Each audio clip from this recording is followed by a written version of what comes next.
Saudara, ini ada seorang anggota DPRD Kota Singkawang, Kalimantan Barat, di mana ini yang juga menjadi sorotan, di mana berinisial HA dilantik meski tersandung kasus pelecehan seksual.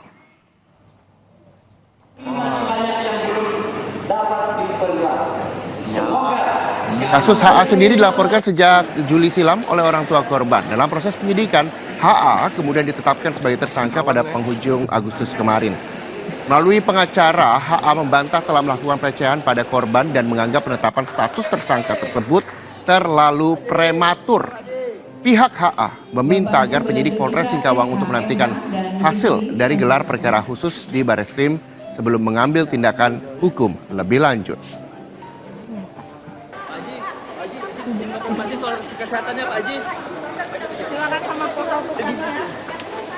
Pak Haji nanti bakal datang panggilan polisi nggak? Dengan kami kuasa hukum, nanti dengan kami. Dengan kuasa hukum, tunggu sebentar. Oke.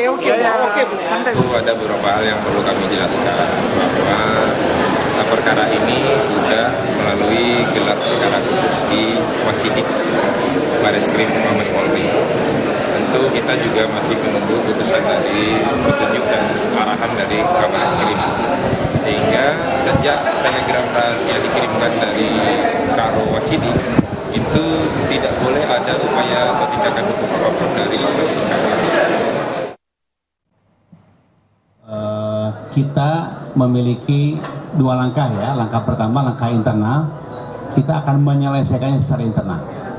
Jadi ada tim internal akan menyelesaikan tentu sanksi internal nanti.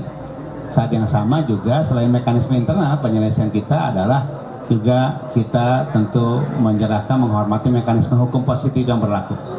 Ya, karena sudah pada posisi tersangka, sehingga ya kita ikuti, kita hormati. Yang juga jadi sorotan di Sapa Indonesia Air Pekan Saudara, polisi ungkap motif pembunuhan gadis penjual gorengan di Kabupaten Padang Pariaman, Sumatera Barat. Pelaku mengaku membunuh karena berniat memperkosa korban. Dari hasil penyidikan polisi, tersangka Indra Septiarman awalnya ingin memperkosa korban setelah membeli dagangan gorengan yang dijajakan korban. Tak hanya itu, aksi keji pelaku berujung membunuh korban. Pembunuh gadis penjual gorengan kini dijerat pasal pemerkosaan dan pembunuhan dengan ancaman maksimal hukuman mati atau seumur hidup.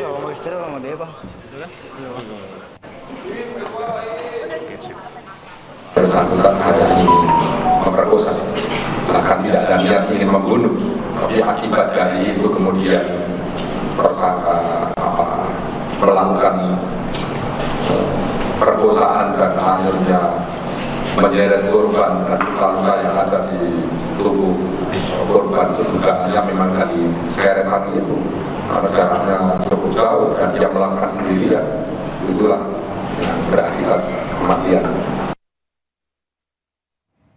Jelang 1 bulan berakhirnya pemerintahan Jokowi Maruf Amin, Menteri Keuangan Sri Mulyani Indrawati ini bertemu dengan Susilo Bambang Yudhoyono, dan benarkah pertemuan sebagai upaya bujukan agar Sri Mulyani bergabung dengan Kabinet Prabowo Gibran? Kami akan hadirkan berita lengkapnya untuk Anda usai jeda. Tetaplah bersama kami.